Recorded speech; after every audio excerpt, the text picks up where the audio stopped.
로마서 5장입니다. 로마서 5장 12절에서 21절 말씀입니다. 로마서 5장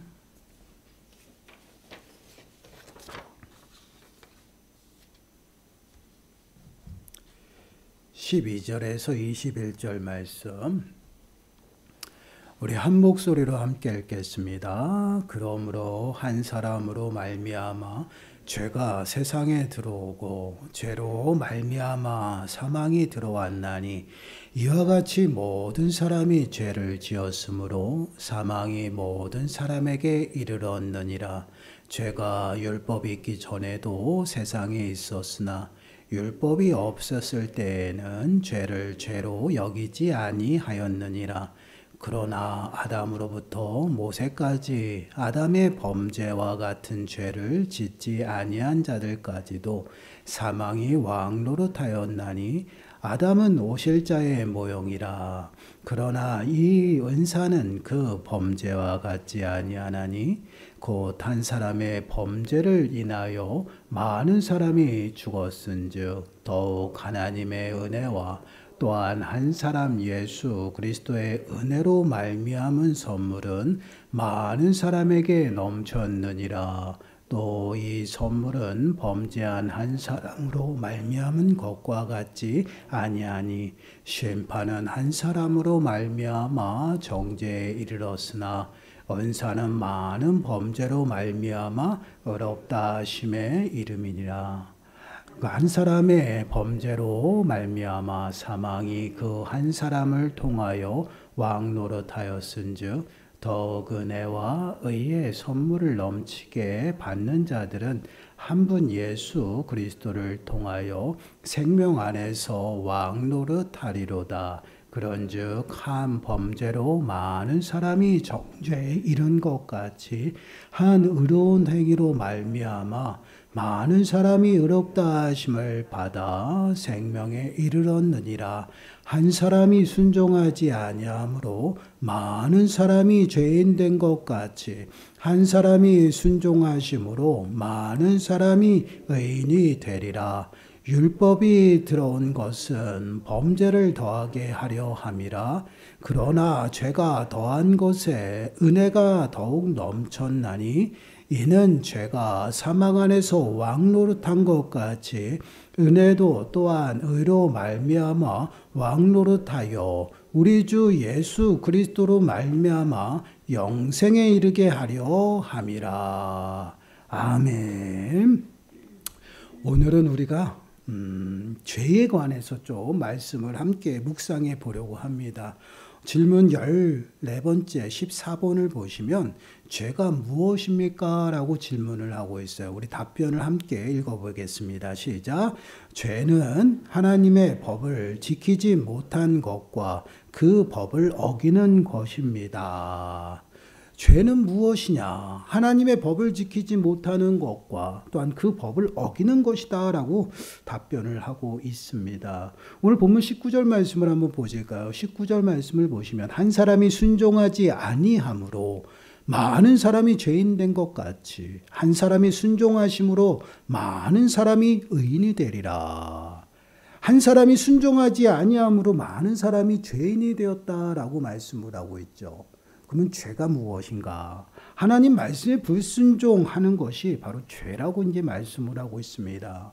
이는 우리가 답변에서 읽었던 것과 같이 동일하게 하나님의 법을 지키지 못하고 어기는 것이 바로 죄다라는 것이에요. 하나님의 법은 무엇이? 하나님의 말씀입니다. 하나님의 말씀을 지키지 못하고 어기는 것이 죄다. 이 죄라는 이 단어가 아주 재밌는 단어예요. 이 단어의 의미를 보게 되면요.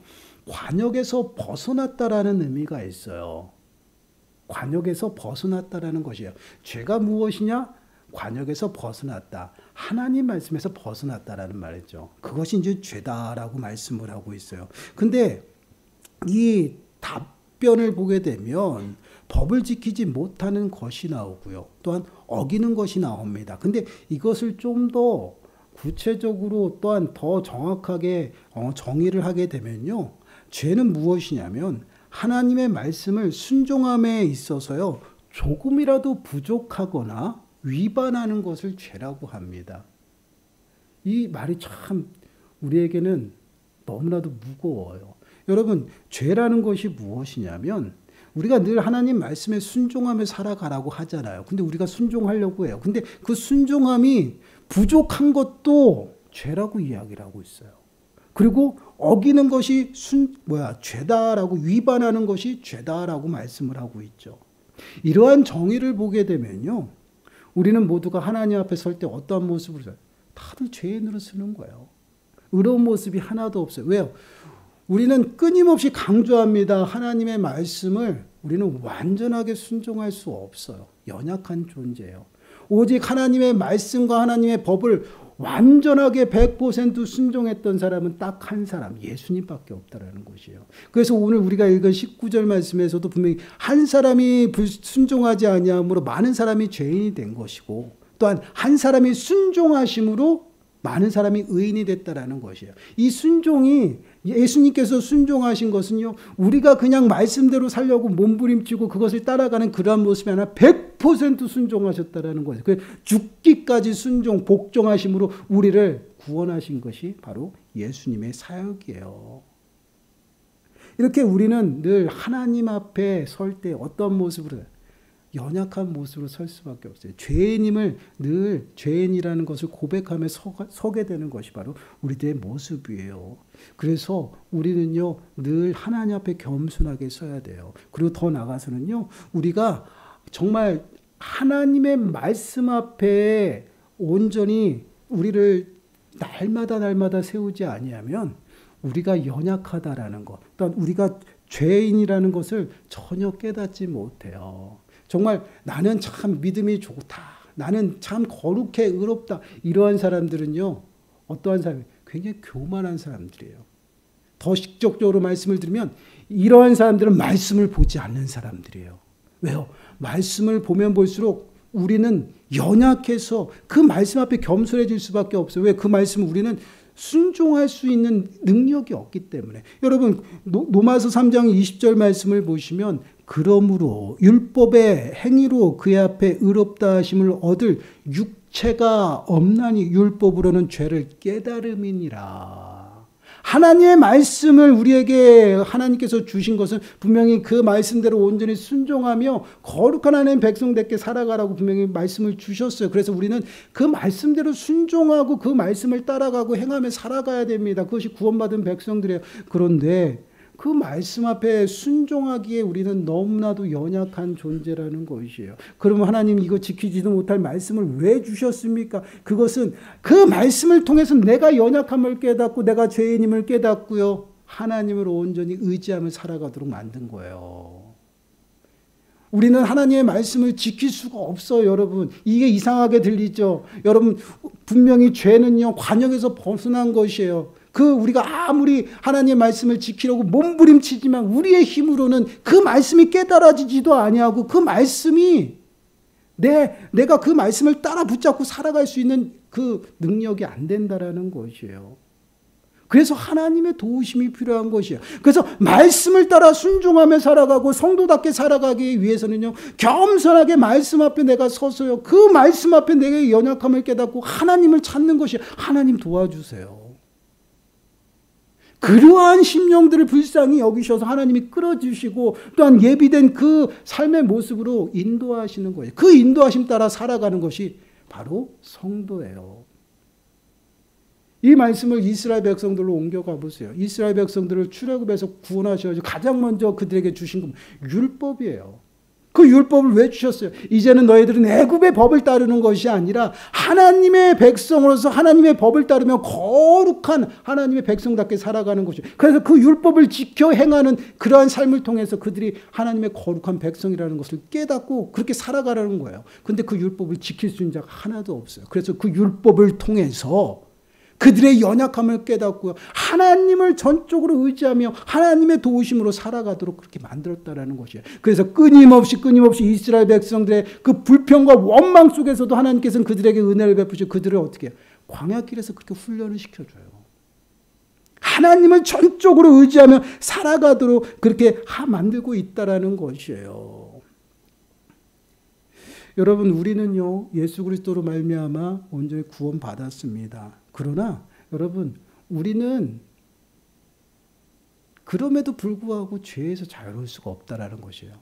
우리는 이 한 가지 사실만 좀 명심했으면 좋겠어요. 우리가 예수 그리스도의 거룩한 옷을 입었어요. 그렇다고 우리가 예수님이 된 게 아니에요.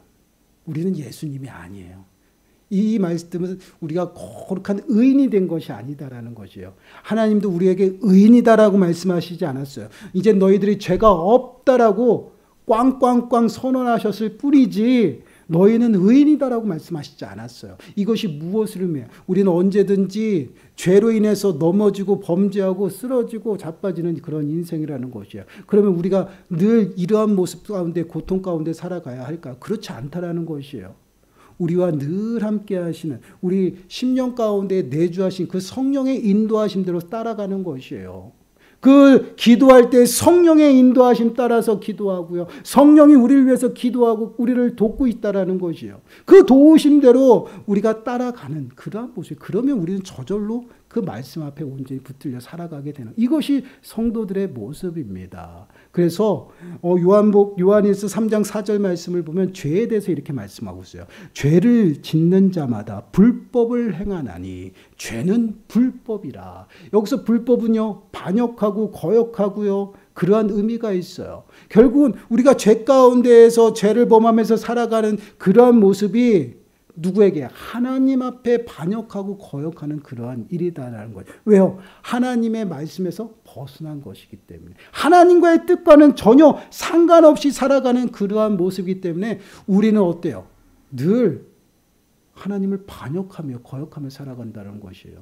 여러분, 이 반역과 거역이란 이 의미가 어떤 뉘앙스예요? 하나님과 똑같이 대적하는 거예요. 여러분 한번 보세요. 우리가 말씀에 충만하지 않고 또한 기도하지 아니하고 믿음 가운데서 좀 나태하고 게으름 가운데 살았을 때 한번 보세요. 말씀과는 상관없이 살아가는데 우리들의 삶의 모습을 한번 떠올려 보세요. 어느 순간부터 내가 하나님이 되어 있어요.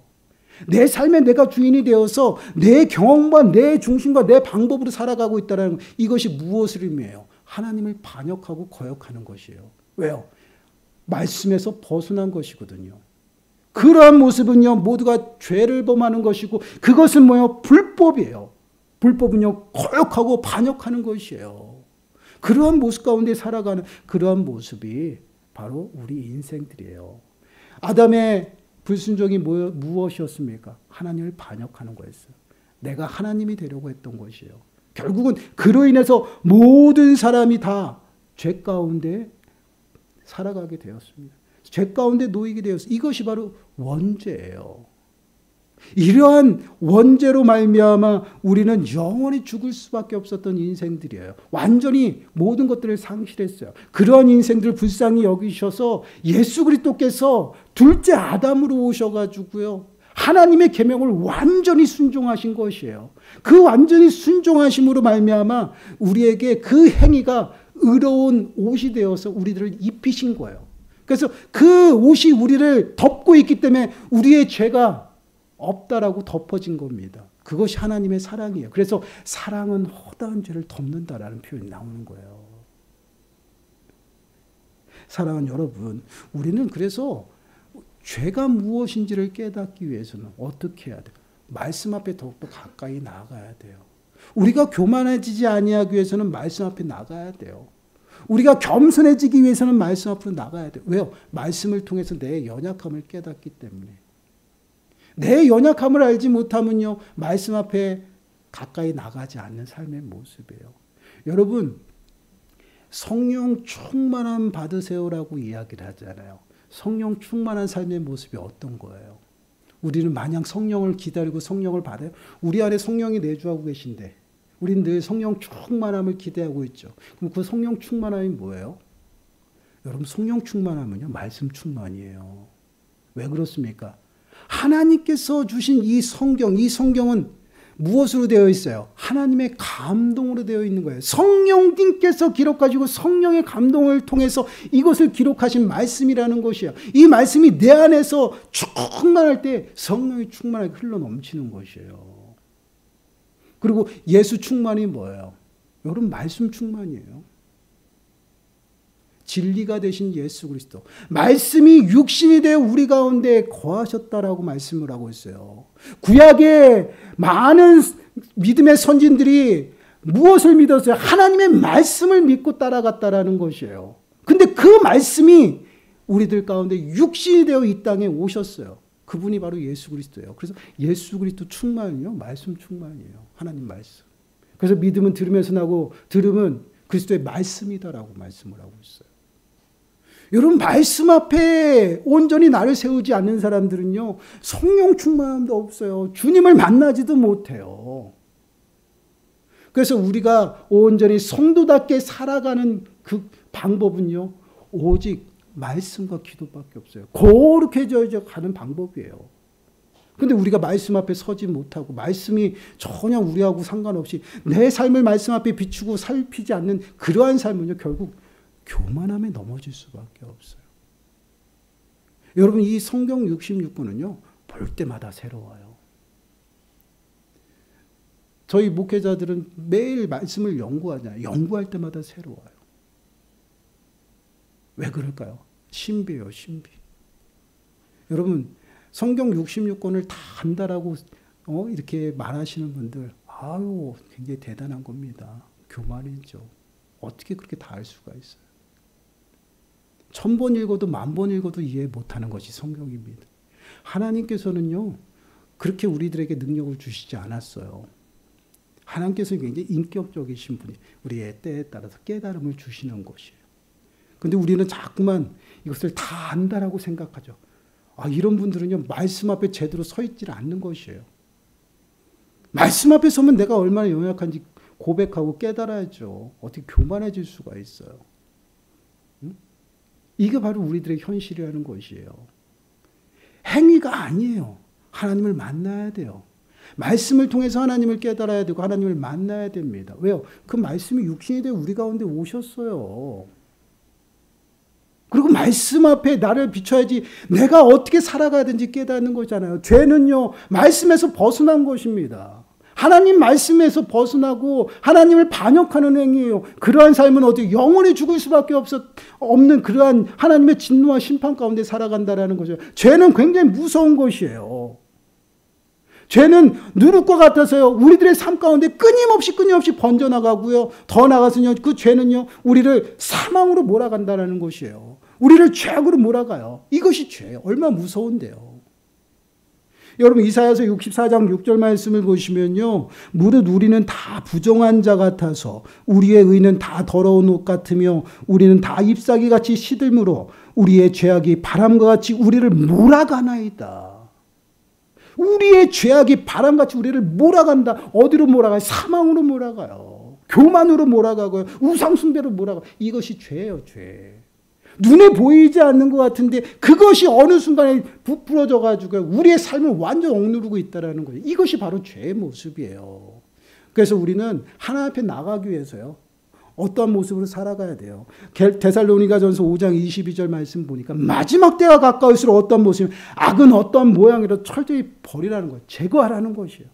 늘 말씀으로 살펴서 우리가 하나님 말씀 앞에 떨어진 것이 있는지 살피고 또 회개하고 그러고 나가야 돼요. 왜 그럴까요? 죄를 가지고서는요, 하나님 앞에 설 수가 없어요. 여러분, 마태복음 18장 8절과 9절 말씀이에요. 우리 한 목소리 읽어볼까요? 시작. 만일 네 손이나 네 발이 너를 범죄하게 하거든 찍어내버리라. 장애인이나 다리 저는 자로 영생에 들어가는 것이 두 손과 두 발을 가지고 영원한 불에 던져지는 것보다 나으니라. 만일 네 눈이 너를 범죄하게 하거든 빼어내버리라. 한 눈으로 영생에 들어가는 것이 두 눈을 가지고 지옥불에 던져지는 것보다 나으니라. 여러분, 얼마나 무서운 말씀이에요. 죄는 이런 것이에요. 죄를 가지고는 절대 하나님 앞에 갈 수 없다는 것이에요. 내 눈이 범죄했으면 찍어버리라는 것이에요. 그리고 눈이 한쪽에 없이 하나님 날아가는 게 낫지. 이 눈 하나 범죄한 것 때문에 지옥에 가겠냐 그런 말이에요. 이 손이 범죄했거든 하나를 찍어버리라. 이것이 없이 하나님의 나라 가는 것이 좋다라는 것이에요. 하나님 나라에 갈 때는 죄를 가지고 갈 수가 없다라는 것이에요. 하나님 심판대 앞에 서서 우리가 무엇을 말하고 무엇을 어떻게 행동했는지 그 모든 것을 낱낱이 신문하고 낱낱이 그거에 따라서 보응받는 것이 그리스도의 심판대예요. 그럼 우리가 마지막 때를 살아가면서 어떻게 살아가야 될까요? 분명히 죄는 무엇이다라고 우리가 깨달았어요. 죄는 하나님 말씀을 떠나서 살아가는 것이에요. 하나님 말씀에서 벗어난 것이에요. 하나님을 잃어버린 것이에요. 그것은 모두가 반역이고 거역하는 것이에요. 그러한 인생들은요, 결국은 하나님의 진노와 심판 가운데 살아갈 수밖에 없어요. 이스라엘 백성이 끊임없이 광야에서 원망하고 불평한 그것으로 인해서 그들은요, 하나님이 약속한 땅에 들어가지 못했어요. 그들만 그랬을까요? 아니요, 모세도 동일해요. 하나님이 기름 부어 세우신 그 모세 또한 그들의 영향을 통해서 그의 입술이 부정하여서 결국은 어떻게 해요? 가나안 땅에 들어가지 못했어요. 죄가 이런 것이에요. 죄는 내 주변을 더럽혀요. 아주 가증스럽게 하고 더럽고 추악한 냄새가 나도록 합니다. 이것이 바로 죄예요. 그래서 로마서 3장 23절 보면 모든 사람이 죄를 범하였음에 하나님의 영광에 이르지 못한다라고 말씀하고 있어요. 하나님 앞에 나갈 수 없어요, 죄는. 그래서 우리는 죄의 문제를 해결해야 돼요. 우리가 정말 그 죄 가운데서 하나님의 진노와 사망 가운데 죽어가는 그 인생들을 예수 그리스도께서 몸소 십자가에 우리의 모든 것들을 담당하시고 죽으심으로 인해서 죄의 문제를 해결해 주셨어요. 그런데도 우리는 그에 합당하게 살아가지 않는다. 하나님 말씀대로 살아가지 않아요. 반역하면서 늘 거역하면서 살아가요. 하나님에 대해서 살아갑니다. 늘 죄의 모습으로 살아가죠. 그럼에도 우리는 구원받았다라고 고백해요. 여러분 이상하지 않습니까? 그게 진짜 믿음일까요? 여러분 우린 점검해야죠. 말씀으로 살피고 그 말씀을 통해서 정말 그에 합당하게 매 순간 말씀으로 나를 살펴서 죄가 무엇인지 깨닫고요. 회개해야 돼요. 회개함으로 정말 주님의 오심을 기다리면서 하나님 나라의 그 임함을 우리가 준비하며 살아가야죠. 여러분 세월을 아끼세요. 언제 어느 때 주님이 오실지 모릅니다. 근데 너무 무서워요. 주님이 오실 때가 가까워지는 것 같아요. 막 정말 국제 정세가 너무나도 정신없이 돌아가고 있어요. 오늘도 또 북한이 또 미사일을 쐈대요. 왜 그런지 모르겠어요. 나라 안팎으로도요. 뭐가 옳은지 뭐가 틀린지도 모르는 시대예요. 도대체 무슨 일이 나는지 모르겠어요. 너무나도 어수선해요. 그런데 죄는 점점 하늘을 치닫고 있어요. 정말 하나님이 오심이 가까이 오는 것 같아요. 우리나라에도 얼마 전에 그 동성 그 결혼을 허락했다고 하더라고요. 여러분 마지막 때가 가까이 오면요. 성적인 타락이 두드러지게 나타나요. 그런데 너무 심각하거든요. 각 나라마다 난리가 아니에요. 그리고 나라가 온전히 또 하나가 되고요. 또 언제부터는 또 부모가 자녀를 고소하고 또한 자녀가 또 부모를 고소하고 뭐 이런 일들이 나타나거든요. 근데 이런 일도 비일비재하게 나타나요. 도대체 우리가 사는 지금 이때가 언제였는지를 우리가 좀 깨닫고 구별하고 분별해야 됩니다. 여러분 마지막 때를 살아가는데 우리는 정말 그 마지막 때가 가까이 왔으면 전혀 깨닫지 아니하고요. 그냥 내가 죄가 죄인지도 모르고 살아가고 있어요. 내가 하나님을 섬기는 건지 내가 하나님을 만들어서 그 하나님을 섬기고 있는지 전혀 몰라요. 내가 만든 하나님들을 막 섬기고 있어요. 우리 하나님께서 말씀하신 내가 누구다라고 하는 그 말씀 하나님을 믿어야 되는데 정말 너무나도 무서워요. 어느 순간부터 내 생각이 다 그게 진리가 됐어요. 그리고 그것이 또한 하나님이에요. 그리고 길을 잃어 헤매고 있어요. 모든 지금 목사님들이 그런 얘기합니다. 이제 진짜 큰 환란이 임박할 때가 다가오고 있다라고 이야기를 하고 있어요. 그 어렵고 힘든 그 환란을 어떻게 여러분 감당하시려고 합니까? 우리가 정말 깨어서 각성하지 아니하고 정말 내가 말씀으로 하나님 앞에 서지 아니하면 내가 죄인지 또한 죄인인지 연약한지 그 모르고 살아간다라는 것이에요. 여러분 죄는 분명합니다. 하나님이 없으면 다 죄예요. 아무리 내가 이 땅 가운데 살아가면서 도덕적으로 윤리적으로 깨끗해도요. 하나님이 없으면 그 사람은 죄인이에요. 명확합니다. 그러면 그 사람은 영원한 지옥불에 떨어질 수밖에 없어요. 하나님께서는 분명하게 명확하게 말씀을 하고 있어요. 우리는 과연 어떠한 삶을 살아가는지 우리는 진단해야 돼요. 그 진단할 수 있는 가이드가 바로 하나님 말씀이에요. 우리 얼마나 행복합니까? 하나님께서 이렇게 다 주셨어요. 당신을 나타내 보이셨고요. 여기에 완전히 하나님의 모든 뜻들을 가르쳐 주셨어요. 열심히 묵상하고 하나님을 만나서 분별하면 돼요. 얼마나 복받은 사람들입니까? 이 은혜를 여러분 차버리지 마세요. 이 특권을 저버리지 마세요.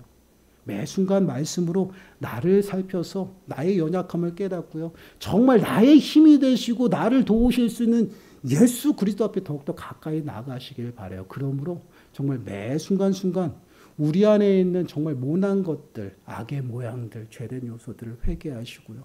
정말 주 안에서 주님께서 우리를 위해서 예비하신 풍성한 그 하나님 나라의 은혜 가운데 살아가는 저와 여러분들이 되시기를 간절히 축원합니다. 우리 찬양하겠습니다. 보혈을